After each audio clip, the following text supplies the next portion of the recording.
Halo, selamat berjumpa kembali teman-teman Cakadola. Kali ini kita kembali menyajikan satu buah tutorial terkait dengan cara membuat flowchart ya di Microsoft Excel.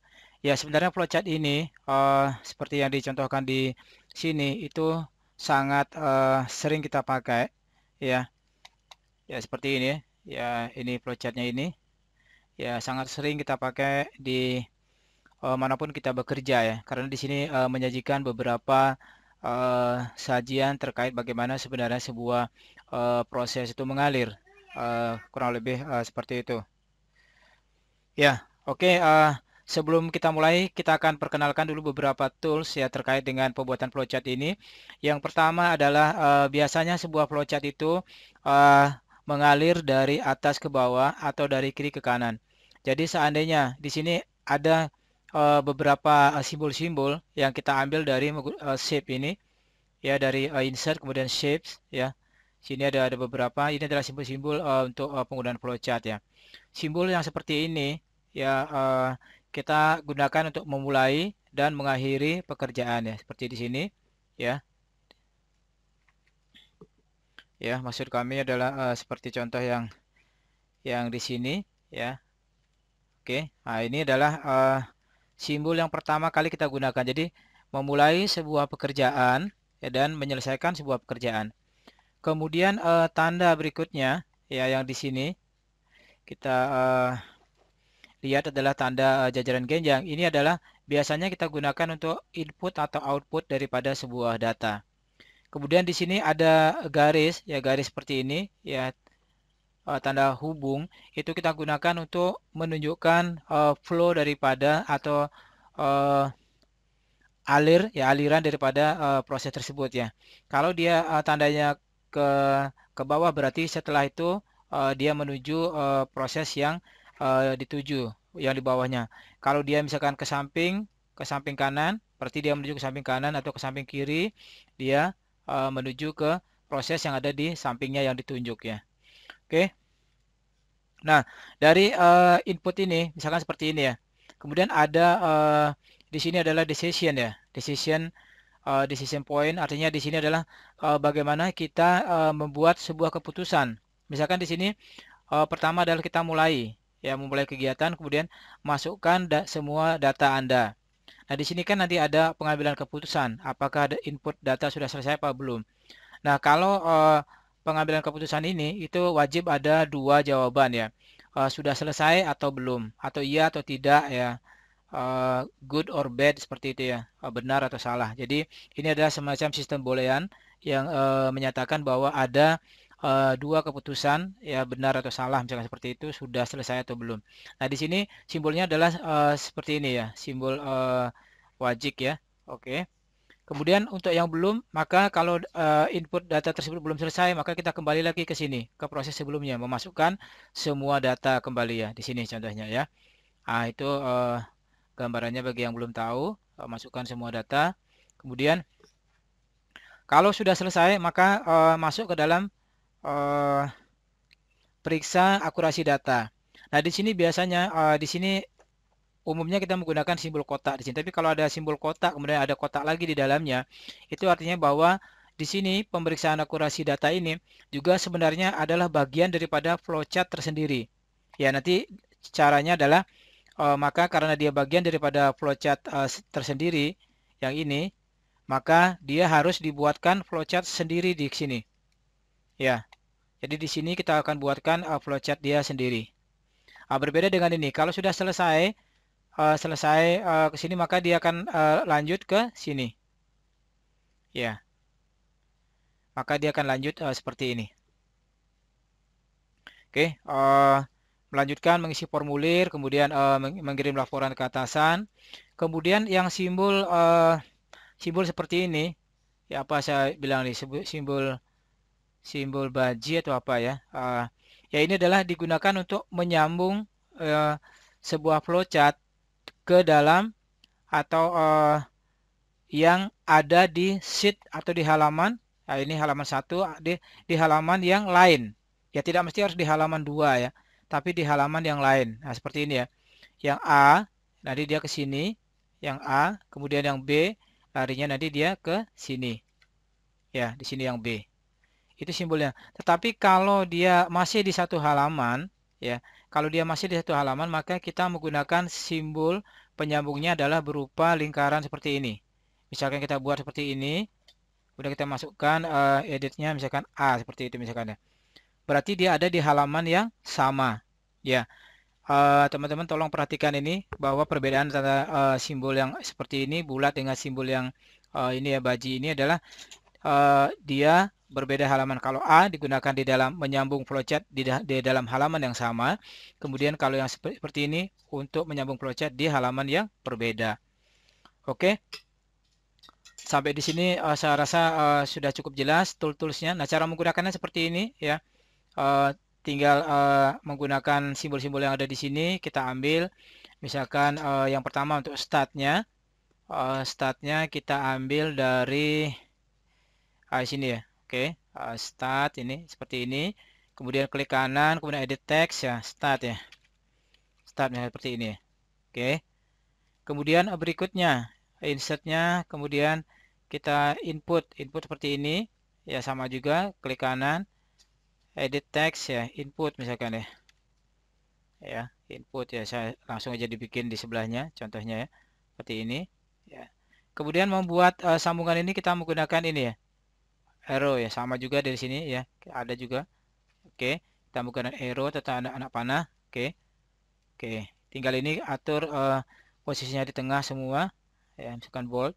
Kita bisa mengganti warnanya seperti ini ya, ini ya, misalkan seperti ini. Oke, dan seterusnya. Nah, kalau kita membuat yang ini yang tekuk, kita menggunakan ini ya. Nah, yang seperti ini ya. Kalau kita misalkan menekuk, misalkan kita ke sini, nah itu dia otomatis ketekuk ya. Oke, cukup jelas ya. Oke, oke. Dan juga demikian selanjutnya untuk membuat flowchart di bawahnya. Nah, kemudian di sini biasanya karena flowchart hanya menguraikan kegiatan besarnya saja ya, atau high level activity ya, dalam bahasa Inggrisnya high level activity. Jadi kegiatan induknya saja, otomatis kita perlu menguraikan lagi di sini ya, menguraikan isi daripada kegiatan tersebut di dalam biasanya ya kita menggunakan semacam ini tambahan lagi ya. Jadi kegiatan informasi tambahan di sini yang menguraikan konten atau isi daripada masing-masing kegiatan tersebut ya. Ada di sini ya, ada di sini ya.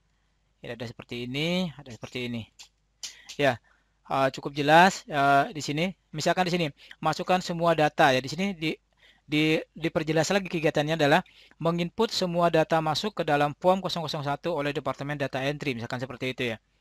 Kemudian di sini kita juga harus memastikan pada saat kita memasukkan data ini, apa formulir apa yang terkait. Misalkan di sini kita menggunakan formulir 001 misalkan ya di sini.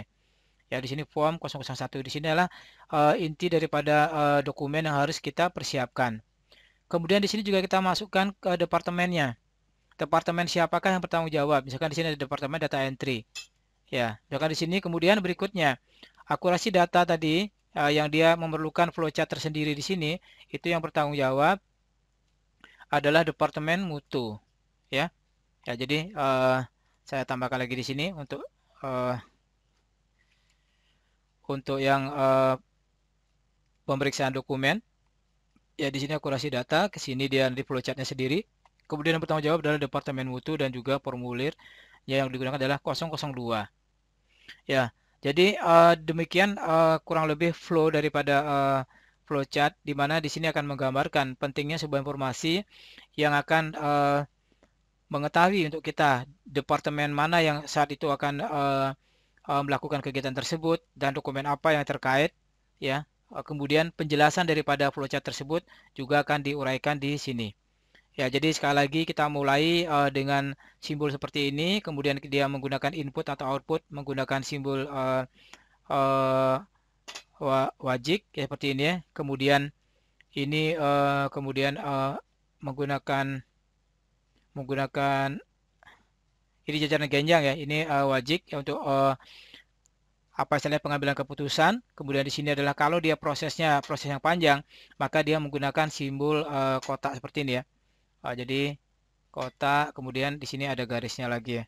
Ya, ada garisnya seperti ini tadi ya, ada garisnya. Nah, jadi kita ngambil dari insert, kemudian di sini yang data ini. Nah, hasilnya seperti ini. Nah, oke, kalau kita misalkan kita ambil warna putih, nah dia seperti ini. Ya, paham ya? Seperti ini sebenarnya simbolnya. Nah, oke. Oke. Ya, kemudian mengisi formulir. Jadi pastikan di sini nanti flowchartnya akan selalu diakhiri dengan tanda selesai. Jadi di mana dimulai kemudian ditanda selesai. Nah, di sini juga ini adalah tadi B, yang B tadi nyambungnya ke sini. Nyambungnya ke sini. Nah, seandainya kita misalkan perlu misalkan menyambungkan misalkan ya. Contohnya di sini karena ada data yang harus dikerjakan lagi, kita harus menyambung ke posisi yang lain ya, ke sheet yang di sini, berarti kita bisa mengcopy. Cara mengcopy adalah uh, uh, letakkan pointer atau select bagian yang akan mau di copy, kemudian tekan tombol kontrol, maka muncul tanda panah seperti ini, kemudian kita klik, tahan dan drag and drop ya, tahan dan geser, lepas ya, dan ganti dengan C. Nah, kalau misalkan ke C dari sheet ini ke C, misalkan ya, ini contoh saja ya, kita bikin terkaitnya, maka di sini harus ada C juga. Misalkan kita masukkan ke sini misalkan ya, sama C, kita bisa copy salah satu ininya, tahan and drop, masuk ke sini, drag and drop ya, maksud kami ya. Jadi misalkan akan seperti ini ya. Jadi masing-masing simbol. Jadi tidak hanya dari halaman 1 ke halaman 2, tetapi juga dari halaman 2 bisa juga ke halaman 1 untuk melakukan koneksi ya di sini ya. Koneksi flow daripada dokumen. Jadi demikianlah kurang lebih bagaimana cara kita membuat alur, kalau bahasa Indonesia adalah diagram alir, kalau bahasa Inggrisnya adalah flowchart yang sederhana, sehingga kita mengetahui bagaimana sebenarnya melakukan sebuah rangkaian kegiatan dengan cara mudah dipahami. Ya, di sini keterangannya sekali lagi Anda bisa menambahkan yang lebih rinci lagi sesuai dengan kebutuhannya. Dan di sini flowchartnya ya, flowchartnya jangan sampai jangan sampai di sini nanti ada hal-hal yang tertinggal. Ya, intinya seperti itu ya. Oke, jadi pastikan semua flowchart itu memang sudah didiskusikan ya dengan departemen terkait, sehingga semua departemen setuju dengan flowchart yang akan kita buat nantinya. Nah, jadi sekali lagi, nah pada saat di sini tadi saya lupa menyampaikan satu hal lagi. Nah, ketika kita membuat flowchart yang di sini tadi, yang pemeriksaan tadi, ya pemeriksaan di sini, ya kita juga harus mulai lagi di start ya. Kemudian selesai dengan di end di sini. Atau mulai dan selesai di sini. Nah, jadi begitulah rangkaian daripada pembuatan flowchart dan contoh-contohnya ini.